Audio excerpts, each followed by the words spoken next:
खून बहा एपिसोड 8। रात की सियाही अपने पर फैला रही थी। हवेली की ऊंची दीवारों के पार उस वक्त सुल्तान खान गजबनाक हो रहा था और उसके इताब का निशान उसके अदना मुलाजिम बन रहे थे।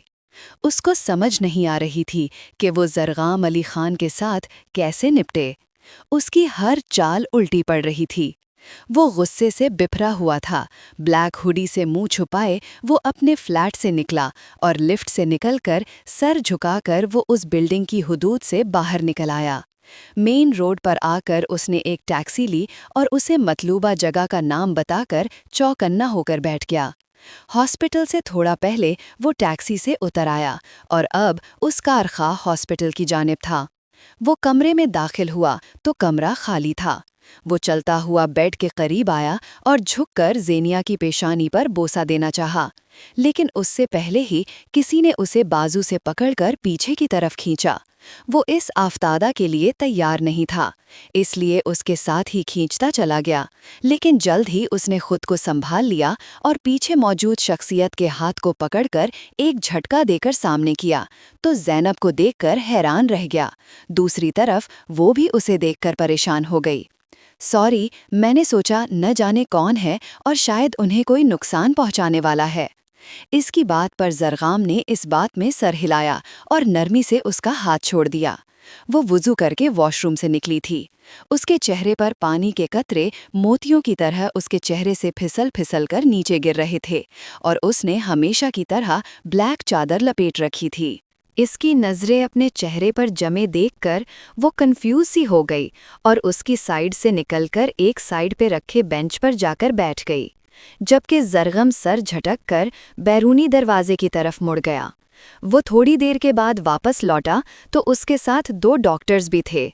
डॉक्टर्स ज़ेनिया का मुआयना करने लगे, जबकि वो ज़ैनब के बराबर आकर बेंच पर बैठ गया। उसका कंधा ज़ैनब के कंधे के साथ मिस हुआ तो खुद में सिमट गई और गैर इरादी तौर पर उसके अपने दरमियान थोड़ा सा फासला कायम कर गई। जरगाम अली खान की नज़रें सामने थीं, लेकिन फिर भी उसने इसका चौंकना और फिर फासला कायम करना इसकी आंखों से छुपा नहीं रह सका था। इसके चेहरे पर नागवार से तासुरात फैल गए और वो बेंच से उठकर सामने मौजूद विंडो में खड़े होकर बाहर देखने लगा। ज़ैनब ने उसकी तरफ नज़र उठाकर देखा, जो एक हाथ विंडो पर रखे जबकि दूसरा हाथ पॉकेट में रखे पूरी दिल जमी से बाहर देख रहा था। ब्लू जीन्स पर ब्लैक हुडी पहने, हल्की हल्की दाढ़ी, साफ रंगत, पेशानी पर फैले बाल जिन्हें वो थोड़ी देर के बाद हाथों से पीछे करता था, लेकिन वो फिर से उसकी पेशानी को छूने की ख्वाहिश में वापस आगे आ जाते। ज़ैनब ने अपने दिल की गैर होती हालत पे नज़रें झुका लीं, लेकिन दिल फिर से उसे देखने के लिए बज़िद था। अब की बार उसने नज़रें उठाई तो वो तेज़ नज़रों से उसे ही देख रहा था। वो जी जान से कांप गई, जैसे उसकी चोरी पकड़ी गई। तभी एक डॉक्टर इसके पास आया। सरदार साहब, मुबारक हो, आपकी बहन की कंडीशन बहुत हौसला अफजा है। हमें उम्मीद है कि वो जल्द ही ठीक हो जाएंगी।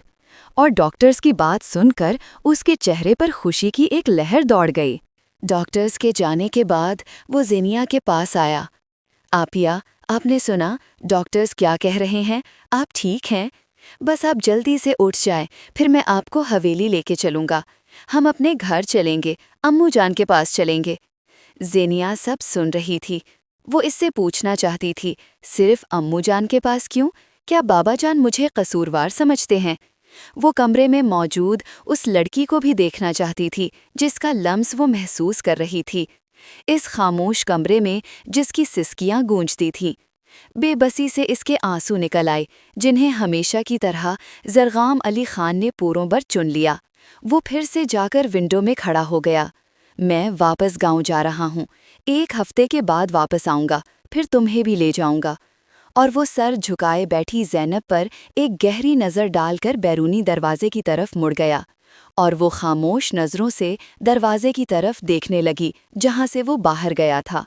हुब अरबी ज़ुबान का लफ्ज़ है जिसका मतलब दिल की गहराइयों से होने वाली मोहब्बत है, और जब कोई अपना स्याह से स्याह रुख इस डर के बग़ैर आपके सामने खोल कर रख दे कि आप ना तो उसको धत्कारेंगे और ना तानाबाजी करेंगे, جب کوئی بچوں کی طرح آپ کے سامنے اونچا اونچا رولے یا پھر پاگلوں والی کوئی بات کر کے ہنس لے کہ آپ اسے دل سے جانتے ہیں، آپ سمجھیں کہ اس کی بات صرف آپ تک ہی محدود رہے گی، تو اس تعلق کو حب کہتے ہیں۔ زینب کا زرگام کے ساتھ تعلق بھی بس ایسا ہی تھا۔ اسی لیے تو جب اس کے لیے سارے راستے بند ہو گئے تھے، اس نے اسے پکار لیا اور وہ بھی بغیر کوئی سوال کیے اس تک چلا آیا تھا۔ 1 ہفتے کے بعد آج پھر سے جرگہ بلایا گیا تھا۔ جرگے میں سب لوگ موجود تھے۔ بلیک قمیض شلوار پر سر پر وائٹ دستار رکھے علاقے کے سارے سردار موجود تھے۔ سلطان خان سر جھکائے بیٹھا تھا، کیونکہ اس 1 ہفتے میں اس نے اسلام آباد کا ایک ایک کونا چھان مارا تھا، لیکن زینب سلطان کو نہ جانے زرگام علی خان نے کس کونے میں چھپا دیا تھا۔ سلمان پاشا کی آواز سلطان خان کے کانوں میں گونجی تو وہ اپنے خیالوں کی دنیا سے باہر نکلا۔ جناب سردار اعلیٰ، میری بیٹی زینب کو یہ شخص زرگام علی خان پہلے ہی اغوا کر کے نہ جانے کہاں چھپا دیا ہے۔ زرگام علی خان ٹانگ پہ ٹانگ رکھے اطمینان سے بیٹھا رہا۔ سلمان پاشا زرگام کی طرف مڑے۔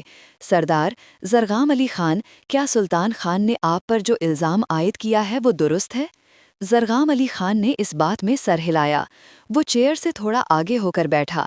جی، وہ میرے پاس ہی ہے، لیکن میں نے اسے اغوا نہیں کیا ہے، وہ اپنی مرضی سے میرے پاس آئی ہے۔ اگر ایسا ہے تو اسے جرگے کے سامنے پیش کرو، سلطان خان للکار کر بولے۔ اس کے لیے اسے یہاں آنے کی ضرورت نہیں ہے، یہ ہے اس کا ویڈیو پیغام، اس نے موبائل سردار اعلیٰ کے آگے کرتے ہوئے کہا۔